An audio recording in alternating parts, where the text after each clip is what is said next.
गिरफ्तार कयो। डॉक्टर फमीदा लगारी जे कातिलन खे गिरफ्तार कयो। फमीदा लगारी जे कातिलन खे गिरफ्तार कयो। फमीदा लगारी जे कातिलन खे गिरफ्तार कयो। मीरपुर ख़ास में मेडिकल जी शागिर्दाणी फाहमीदा लेगारी जे कातिलनि जी गिरफ़्तारी लाइ मीरपुर ख़ास ऐं सिंध यूनिवर्सिटी जे शागिर्दनि पारां जाम शुरू ऐं M9 ते लॻल धरणो 2 ॾींहंनि खां मुसलसल जारी रहियो, जंहिं करे मुख्य शाहरात मुसलसल बंदि हुजण करे गाॾियूं रुकिजी वयूं। जाम शुरू धरणे में मौजूदु शागिर्दनि अॻवाननि जिसाफ़ आरसर सिंध यूनिवर्सिटी सदर नज़ीर खोसो, अली शंबाणी, सिहाफ़ अॻवान आफ़ताब सिंधी ऐं ॿियनि जो चवणो हो त सिंध जे तालीमी इदारनि अंदरि न्याणी जा लाश ॾिना विया ऐं उन्हनि बगड़नि मां उस्ताद माफ़िया जी सूरत न्याणी खे हिरासमेंट कयो वञे थो त जीअं न्याणियूं ख़ुदकशियूं कनि।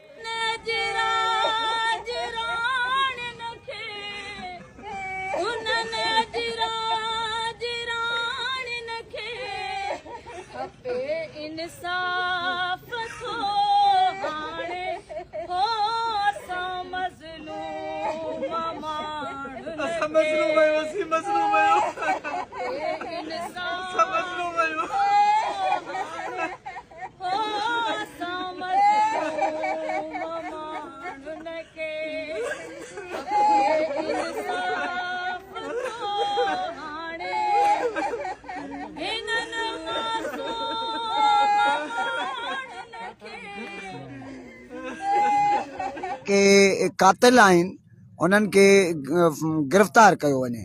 जेको वाक़ियो थियो आहे मीरपुर ख़ास में डॉक्टर फमीदा लेगारी के हिकु प्रोफेसर आबिद लेगारी जेको हाणे ताज़ो ई ताज़ो असांखे ख़बर मिली आहे त उहा आबिद लेगारी जेको प्रोफेसर आहे जेके शागिर्दाणी खे हिरासा करे ख़ुदकशी करण ते मजबूर कयईं त उहा हिन वक़्तु गिरफ़्तार थी वियो आहे। पर वरी बि डॉक्टर फमीदा लेगारी जी फैमिली हिन वक़्त भी मीरपुर ख़ास क़ौमी शाहराह ते एहतजाजी धरणो हणी वेठा आहिनि ऐं उन्हनि जो अञा बि इहो ई मुतालबो आहे त जेके ॿिया जवाबदार आहिनि उन्हनि खे बि गिरफ़्तार कयो वञे। उन खां बाद असीं रोड खाली कंदासीं। असीं बि शागिर्द जदोजहद इत्तेहाद सिंध यूनिवर्सिटी पारां इहो अॻ में बि मौक़फ़नि में चयो आहे ऐं हाणे बि असां इहो ई चऊं था त जेसीं ताईं उनजी फैमिली उतां क़ौमी शाहराह तां कोन उथंदी असीं बि हितां कोन उथंदासीं।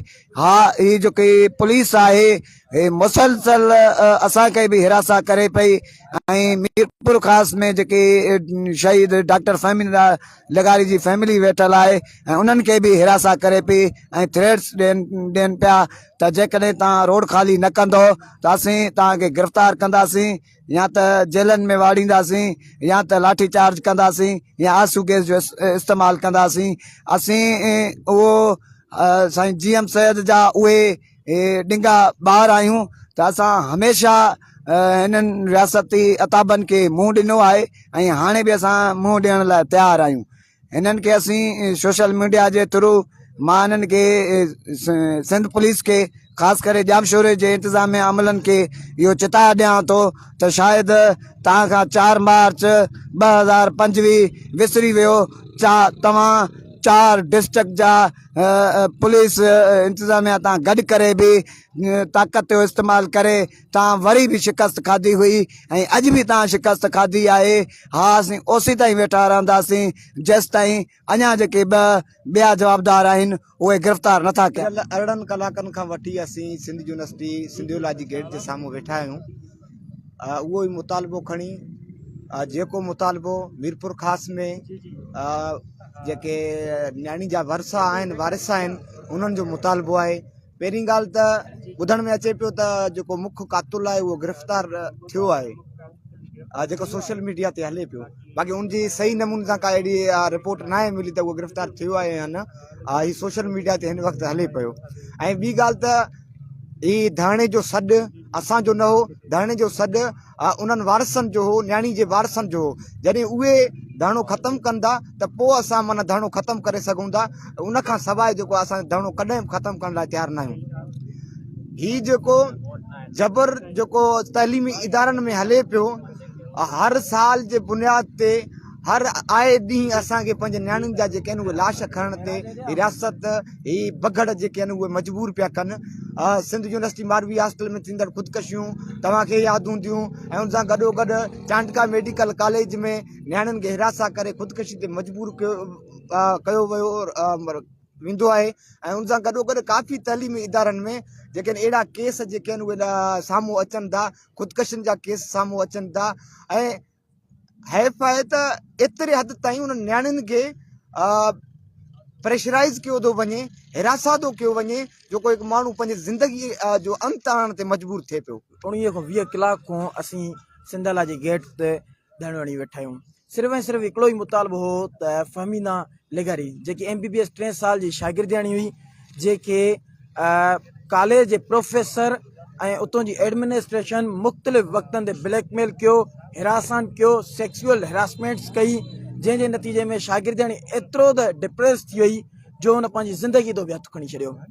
ऐं मां सम्झां थो त इहा फ़हमीदा लेगारी पहिरीं शागिर्दियाणी न आहे जे सिंध जे तइलीमी इदारनि अहिड़े बग़ैर ऐं वहशी समाज जे अंदरि जे ख़ुदकशी कई हुजे। इन खां अॻु में बि असांखे सिंध में केस मिलिया आहिनि। पोइ उहो चांडका मेडिकल कॉलेज में डॉक्टर निमृता कुमारी हुजे, डॉक्टर नौशीन शाह हुजे, या भरिसां असांजी सिंध यूनिवर्सिटी जी हॉस्टल मारवी गर्ल्स हॉस्टल अंदरि नायरा रिंद जो केस हुजे। असीं उन वक़्तु बि इहा ई चयोसीं त शफ़ाफ़ जांच ते जेके बि अंसर मुलविस आहिनि, भली उहो शागिर्द ई छो न हुजे, उहो प्रोफेसर ई छो न हुजे, उन्हनि खे शफ़ाफ़ जांच करे उन्हनि खे कैफ़र किरदार ताईं पहुचायो। पर उन मामले खे न उन मामले खे हुकूमत संजीदगी सां वरितो, न पुलिस संजीदगी सां वरितो। रदेमल इहो निकितो त सिंध खे हर 6 महीने हर साल हिकिड़ो नओं लाश तइलीमी इदारनि में मिले थो। हिन वक़्तु असांखे फ़हमीदा लेगारी जो लाश मिलियो आहे। वारिसनि जेके 5 जिन ते इल्ज़ाम हुयो, 5 माण्हू, उनजे मथां FIR बि दाख़िल कराई आहे, पर पुलिस जेकी हुई उहा 62 जेके माण्हू हुआ उनजी बिट बणियल हुई, उनखे गिरफ़्तार कोन पई करे। वारिस बि मीरपुर ख़ासि टूल प्लाज़ा को धरणो हणी वेठा ऐं असां बि वेठा आहियूं। पर हिन वक़्तु असांखे मीडिया जे तवसल सां ख़बर पई आहे त जेको मुख्य जवाबदार आहे आबिद लेगारी, प्रोफेसर आबिद लेगारी, जेको प्रोफेसर ते कोन्हे को हिकिड़ो वहशी बगड़ आहे, जेके प्रोफेसर चवण बि हिकिड़ो मां सम्झा तोहीन था सम्झूं असां, उहो गिरफ़्तार थियो आहे। उहा सोशल मीडिया जी ख़बर आहे। असांजे वारसनि सां बि राब्तो थियो आहे। वारसनि जो चवणु आहे जेसि ताईं पुलिस अची असांखे एतमाद में नथी वठे त हीउ जवाबदार गिरफ़्तार थियो आहे, तेसि ताईं एहतिजाज जारी रहंदो। ऐं असां बि इहो ई था चऊं, जेसि ताईं वारिस वेठा रहंदा असां बि वेठा रहंदा। इन करे वञे पियो कि फ़हमीदा हिकिड़ी होनहार स्टूडेंट हुई ऐं पढ़ाई में जाम भली हूंदी हुई, इंटेलिजेंट हूंदी हुई। फ़हमीदा मुंहिंजे उस्ताद वांगुरु हूंदी हुई ऐं उनका जेका इन्फॉर्मेशन हुई ऐं उनका पुछंदी हुअसि कि फ़हमीदा ऐं कीअं पढ़ा कीअं कयां, मूंखे सभु गाइड कंदी हुई। हू मुंहिंजी उस्ताद वांगुरु हुई। फ़हमीदा सां ग़लति थियो, उनखे बुली कयो वियो, उनखे हरासा कयो वियो, उनखे ग़लति नालनि सां पुकारो वियो। का बि छोकिरी हुजे इहो बर्दाश्त न करे। हर कंहिं न्याणी खे इज़त खां मथे कुझु बि न आहे। उनखे एतिरो तंग कयो वियो जो उन स्टेप ताईं बि आई, हुन पंहिंजे पाण खे ख़तमु कयो। इहो हिकिड़ो सुसाइड न आहे, क़तल आहे। हीउ क़तल आहे, उनखे क़तल कयो वियो। ऐं आउं चाहींदमि कि फ़हमीदा खे इंसाफ़ मिले। जेसि ताईं इंसाफ़ न मिलंदो तेसि ताईं धरणो असां अञा वधाईंदासीं ऐं फ़हमीदा खे इंसाफ़ मिलंदो, ॾिसजो फ़हमीदा खे इंसाफ़ मिलंदो। ऐं आउं इहो बि चईंदमि कि अॼु हिकिड़ी न्याणी सां थियो, कल्ह ॿियनि सां थींदो, त महिरबानी करे इंसाफ़ मिले फ़हमीदा खे इंसाफ़ ॾियारियो। ऐं आउं हुकूमत खे चईंदमि ऐं जेके बि हिते वॾा आहिनि उन्हनि खे चईंदमि कि जेके बि इन में मुलविस आहिनि उन्हनि खे फौरी गिरफ़्तार कयो वञे ऐं उन्हनि खे कानूनी मुताबिक़ उन्हनि खे सज़ा बि ॾिनी वञे। ठीकु आहे। हू जेका कमेटी तव्हां ठाहियो था, बिल्कुलु ज़ाहिर आहे कॾहिं मां हूंदुमि, कॾहिं हिकु ॿ असांजा बि माण्हू, कॾहिं असां बि किथे हिते न आहियूं, कुझु ॿियनि मसरूफ़ियात में आहियूं त मुंहिंजी जॻह ते को ॿियो बि अची सघे थो। पर असां तव्हांखे माण्हू उहो ॾींदासीं जेको टू द पॉइंट ॻाल्हि करे हू हुजे। कोशिशि कंदुसि। मां हीउ नंढो ब्रदर आहे मुंहिंजो वसीम लगारी, इन खे बि पंहिंजी कमेटीअ में गॾु रखां। वसीम ठीकु आहे। हाणे टास्क कजो बि कोई अचो तव्हांजा मुतालबा अचो ही पॉइंट्स था। सर मां सेकंड पॉइंट ॿुधायां पोइ तव्हां रिप्लाई ॾिजो। सेकंड पॉइंट ॿुधो, पोइ तव्हां ॿिन्ही पॉइंट जे बारे में ॿुधायो। ठीकु आहे। ॿी पॉइंट जे बारे में तव्हां, हा सेकंड पॉइंट ही इम्पोर्टेंट आहे, ये ॿई रिलेटेड आहिनि। जेको तव्हां चयो त पुलिस इन्वेस्टिगेशन थींदी, जंहिंमें असांजा माण्हू बि हूंदा, तव्हांजा बि माण्हू हूंदा, उहा तव्हां एज़ पर ईअं कयो, उनमें कोई बि चेंजिस न थियणु खपे, कंहिंखे फेवर न ॾियणु खपे, ठीकु आहे। उहा सेम असांजो जेको केस आहे उनखे तव्हां ई परस्यू कयो, ओवरऑल तव्हां ई ॾिसो। ही हुनजी जुडिशनरी, असांजी तव्हांजी इन्वेस्टिगेशन, इहे ॿ शयूं असां कयूं था, ठीकु आहे। अच्छा, असां ॿार चई आया आहियूं सभिनि खे, हीअ ॻाल्हि मां एड करे छॾियां, ॿार सभिनि खे चई आया आहियूं, अगरि सभु ॻाल्हियूं एड थियूं त ठीकु आहे, न त पोइ वरी तव्हां सां असां मिलंदासीं, पोइ वरी डिस्कस कंदासीं। टियों पॉइंट जेको आहे उहो सभु जा सभु जेके बि कल्प्रिट्स आहिनि उहे, यानी कि 5 नाला हुया, उहे 5 24 आवर्स में अरेस्ट थींदा। इहो तव्हां बाक़ाइदो पाण चयो, हा, उनजा सहूलियतकार बि साईं पाण चयो, इहो साईं जो ई पॉइंट आहे, 24 कलाकनि में थी वेंदा। त 24 कलाक में अगरि नथा थियनि त पोइ वरी असां एहतजाज करे सघूं था ऐं इन खां वधीक दाइरो वधाए सघूं था। हक़ आहे। अच्छा, 6 पॉइंट आहे जेको मां पहिरीं बि ज़िक्र करे छॾियो, लेकिन एज़ अ पॉइंट हिनखे वरी अगेन लिखियो आहे। पुलिस जी काई बि फेवर कंहिं बि माण्हू खे न मिलंदी। अगरि असांखे फील थिए थो काई फेवर मिले थी त असां इहो हक़ रखंदासीं त असां वरी सभिनि दोस्तनि खे घुराए सघूं था। आख़िरी 7 पॉइंट आहे ऐं उहो तव्हांजे लाइ तमामु ईज़ी आहे। उहा इहा आहे त जंहिं कंप्लेन कई आहे, जेके अक्यूज़ड आहिनि, हुननि खे तव्हां सिक्योरिटी प्रोवाइड कंदो, ताकी हुननि खे जेतिरी हिरासमेंट हींअर असांजे पुलिस जे तरफ़ां बि थी आहे, ॿिनि इदारनि जे तरफ़ां बि थी आहे, एटलीस्ट हुननि खां असां बची सघूं।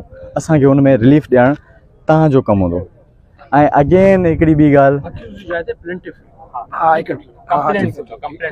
कंप्लेंट लिखियो आहे, ठीकु आहे। ऐं अगरि का बि मैनेजमेंट में काई मिसहॉल थिए थी, को बि ग़लती थिए थी, को बि टाइम जो हेरफाल थिए थो, त असां हुन में वरी हक़ रखूं था त असां हिन खे जेको आहे उहो पुरअमन तरीक़े सां अगेन जेको आहे उहो प्रोटेस्ट कंदासीं, मुज़ाहिरा कंदासीं, हिन खां वॾे दायरे में कंदासीं।